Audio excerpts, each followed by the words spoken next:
ആരോഗ്യവകുപ്പ് തള്ളിയെന്നാണ്. DMA കൊടുക്കാൻ പറഞ്ഞുവെന്നും ആരോഗ്യവകുപ്പ് ഇടപെട്ടത് തടസ്സപ്പെടുത്തിയെന്നുമാണ് NK പ്രേമചന്ദ്രൻ MP പറയുന്നത്. എന്തെങ്കിലും വാസ്തവമുണ്ടോ?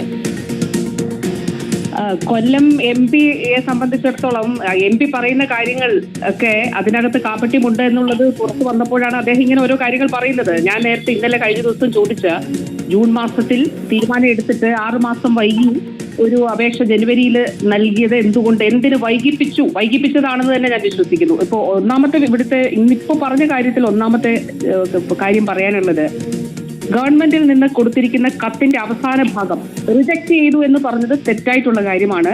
അതിൽ ഏറ്റവും അവസാനത്തെ ഭാഗം, in the circumstances I am to request you to furnish a comprehensive report incorporating your plan to arrange land, academic buildings, clinical infrastructure, faculties and residents, equipment and other requirements for the proposed medical college at Ashramam Kollam as per UG MSR 2023 of NMC urgently എന്നാണ്. അല്ലാതെ government has rejected the application എന്ന് കൊടുത്തിട്ടില്ല. Please submit the plan എന്നുള്ളതാണ് കൊടുത്തിരിക്കുന്നത്. അതിന്റെ ഞാനിത് കൈമാറാം, reporter ചാനലിന് ഞാൻ നൽകാം. ഇതിൽ റിജക്ട് ചെയ്തിട്ടില്ല. ഈ പ്ലാൻ നൽകാനാണ് പറഞ്ഞിരിക്കുന്നത്. പിന്നെ DME ഗവൺമെന്റിൽ 22-ന് നൽകിയ ശുപാർശയുടെ ഭാഗം കൂടി ഞാൻ വായിക്കട്ടെ. Faculty and infrastructure facilities are not adequate to start MBBS course as per NMC norm. NOC or EC may be issued. ഇനിയുള്ള കാര്യമാണ്. After the rectification of deficiencies എന്നാണ് DME പറഞ്ഞിരിക്കുന്നത്.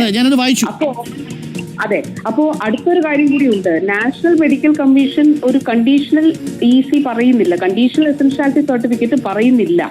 ഇനി ഇതൊന്നും പ്രശ്നമല്ലല്ലോ. സർക്കാർ പറയുന്നു, ഇപ്പൊ പറയുന്നു, കേന്ദ്ര ആരോഗ്യ മന്ത്രാലയം ഒന്ന് പറഞ്ഞാൽ മതി, ഈ കുട്ടികളെ ഞങ്ങൾ വഴിയാധാരമാക്കില്ല. ഇവർ കോഴ്സ് തുടങ്ങി കഴിഞ്ഞിട്ട് ഇവിടെ അംഗീകാരം നഷ്ടപ്പെട്ടാൽ ഈ കുഞ്ഞുങ്ങൾ എവിടെ പോയി പഠിക്കും? ഇവരെന്ത് ചെയ്യും? അപ്പൊ അതുകൊണ്ട് ആ ഒരു ആശയവിനിമയം കേന്ദ്ര മന്ത്രാലയത്തിന്റെ, കാരണം നമുക്ക് ഇതിന് പണം അനുവദിച്ചതായിട്ടോ അങ്ങനെ ഇത്ര ലാൻഡ് വാങ്ങിക്കാൻ ഞങ്ങൾ ഇന്ന ലാൻഡ് നോക്കി വെച്ചിട്ടുണ്ടെന്നോ, ഇപ്പൊ കൺസ്ട്രക്ഷൻ ഹോസ്റ്റൽ ഉൾപ്പെടെ മുഴുവൻ കൺസ്ട്രക്ട് ചെയ്യണം. സെപ്റ്റംബർ മാസത്തിനുള്ളിൽ ഇതൊക്കെ കൺസ്ട്രക്ട് ചെയ്യുമോ എന്നുള്ള ചോദ്യമൊന്നും ചോദിക്കുന്നേ ഇല്ല.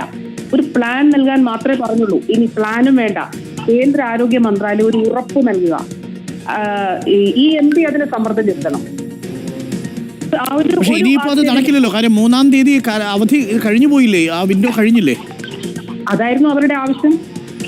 കാരണം 6 മാസത്തിന് മുൻപ് നൽകേണ്ടിയിരുന്ന ഒരു അപേക്ഷ ഏറ്റവും അവസാന പോയിന്റിൽ കൊണ്ടുവന്ന് തന്നിട്ട് എനിക്ക് തോന്നുന്നില്ല ഇതുപോലൊരു അപേക്ഷ ഇത്ര ഫാസ്റ്റ് ആയിട്ട് ഗവൺമെന്റ് പരിഗണിച്ചിട്ടുണ്ടോ. 12 ദിവസത്തിനുള്ളിൽ അവിടെ പരിശോധന നടത്തി. അതായത് 9-ാം തീയതി കിട്ടുന്നു, 12 ദിവസത്തിനുള്ളിൽ പരിശോധന നടത്തി. ഇതാ ഇപ്പോൾ DME റിപ്പോർട്ടിൽ 22-ാം തീയതി റിപ്പോർട്ട് വരികയും ചെയ്തു അല്ലേ? 22-ാം തീയതി റിപ്പോർട്ട് വന്നിരിക്കുന്നതിനകത്ത് ക്ലിയർ ആയിട്ട് ഡോക്ടേഴ്സാ പോകുന്നത്. അപ്പോഴൊന്നും ഗവൺമെന്റ് ഇതിനെ കുറിച്ച് അറിവില്ല. അതിനകത്ത് എനിക്കൊരു സംശയമുള്ളത് മിനിസ്റ്റർ, അതിനകത്ത് MP പറയുന്ന ഒരു ഭാഗം ഞാൻ പറയാം. 22-ാം തീയതി റിപ്പോർട്ട് വന്നെങ്കിലും ഗവൺമെന്റ് അതിന് മറുപടി കൊടുക്കുന്നത് 3-ാം തീയതിയാണ്. അതാകട്ടെ ഈ കാലാവധി കഴിയുന്ന സമയമാണ് താനും. പിന്നീട് ഒരു അവസരം ഉണ്ടായിരുന്നില്ല എന്നാണ് പ്രേമചന്ദ്രൻ MP പറയുന്നത്. അത് തെറ്റായിട്ടുള്ള കാര്യമാണ്. കാരണം ഈ ഗവൺമെന്റ് അങ്ങോട്ട് കൊടുത്ത കത്തിന്റെ ഒരു ആദ്യ ഭാഗം കൂടി ഞാൻ വായിക്കാം. അതിൽ ഉള്ളൊരു കാര്യമുണ്ട്. അതായത് ഇതില് നേരത്തെ ഇത് സംബന്ധിച്ചിട്ടുള്ളൊരു റെക്ടിഫിക്കേഷൻ, ഞാൻ അതിന്റെ 1-ാമത്തെ പാരഗ്രാഫ് ഒന്ന് വായിക്കട്ടെ. ഞാൻ ഈ പറഞ്ഞ റിജക്ട് ചെയ്യാതെ നമുക്ക് റെക്ടിഫിക്കേഷൻ പ്ലാൻ നൽകണം എന്ന് 3-ാം തീയതി കൊടുത്ത കത്തിന്റെ 1-ാമത്തെ പാരഗ്രാഫിനകത്ത് പറയുന്ന ഒരു കാര്യം, as per the government letter cited ചെയ്തിരിക്കുന്ന ലെറ്ററിന്റെ copy of the inspection report was forwarded to you with the request to rectify deficiencies and furnish report urgently. However, the rectification report has not been received in government or DME till date. അതാണ് അതിനകത്ത് that was missing. 25-ാം തീയതി തന്നെ, 22-ാം തീയതി DME report വരുന്നു. 25-ാം തീയതി തന്നെ ഈ വിവരം ആവശ്യപ്പെട്ടുകൊണ്ട് കത്ത് കൊടുത്തിട്ടുണ്ട് അല്ലേ? കൊടുത്തിട്ടുണ്ട്. മെഡിക്കൽ സൂപ്രണ്ട് ആണല്ലോ അപേക്ഷിച്ചിരിക്കുന്നത്. ആ മെഡിക്കൽ സൂപ്രണ്ടിന് 3-ാം തീയതി കൊടുത്ത കത്തിൽ നേരത്തെ കൊടുത്ത കത്ത് കോട്ട് ചെയ്തിരിക്കുകയാണ്. റെക്ടിഫിക്കേഷൻ മാത്രമല്ല 28-ാം തീയതി ESIയിൽ നിന്ന് മറുപടിയും കിട്ടുന്നുണ്ട്. 25-ാം തീയതി കത്ത്, 22-ാം തീയതി റിപ്പോർട്ട് വരുന്നു, 25-ാം തീയതി ഗവൺമെന്റ് റിപ്പോർട്ട് ഒരു കത്ത് കൊടുക്കുന്നു. അതിന് മറുപടിയായിട്ട് 28-ാം തീയതി ഡയറക്ടർ ESI കോർപ്പറേഷൻ ഒരു മറുപടി കത്ത് കൂടി തരുന്നുണ്ട് അല്ലേ? ഉണ്ട്. ഒരു കാര്യം കൂടി ഉണ്ട്. 28 കത്തിനകത്ത് ഡേറ്റ് ഉണ്ടെങ്കിലും തപാലിനകത്ത് ഞാൻ സെക്ഷനിൽ അന്വേഷിച്ചു. കാരണം തപാലില് ഇത് റിസീവ് ചെയ്തിരിക്കുന്ന ഡേറ്റ് 2 ആണ്. 28/1 എന്നുള്ളത് കത്തിൽ ഡേറ്റ് ഉണ്ടെങ്കിലും ഇത് അവര് റിസീവ് തപാലിലാണോ മെയിലിൽ റിസീവ് ചെയ്തിരിക്കുന്ന ഡേറ്റ് 2/2 ആണെന്നാണ് സെക്ഷനിൽ നിന്ന് അറിയിച്ചത്. അപ്പൊ ഏതായാലും മാത്രമല്ല ഈ സമയത്തിനുള്ളിലൊന്നും ഈ പറയുന്ന ഇൻഫ്രാസ്ട്രക്ചർ ഫെസിലിറ്റിയും റെക്ടിഫിക്കേഷൻ പ്ലാൻ തയ്യാറാക്കലും ഇൻസ്പെക്ഷനും ഒന്നും നടക്കില്ലല്ലോ അല്ലേ? റെക്ടിഫിക്കേഷൻ ആദ്യ കത്തിൽ പറഞ്ഞു. പോട്ടെ, റെക്ടിഫിക്കേഷൻ കഴിഞ്ഞില്ല. ഒരു റെക്ടിഫിക്കേഷൻ പ്ലാൻ ഇനി അത് വേണ്ട. കേന്ദ്ര ആരോഗ്യ മന്ത്രാലയം പറയുകയാണ് ഈ കുട്ടികളെ ഞങ്ങൾ വഴിയാധാരമാക്കില്ല എന്നുള്ള ഒറ്റ ആശയവിനിമയം മതി, നമുക്കത് കൊടുക്കാം.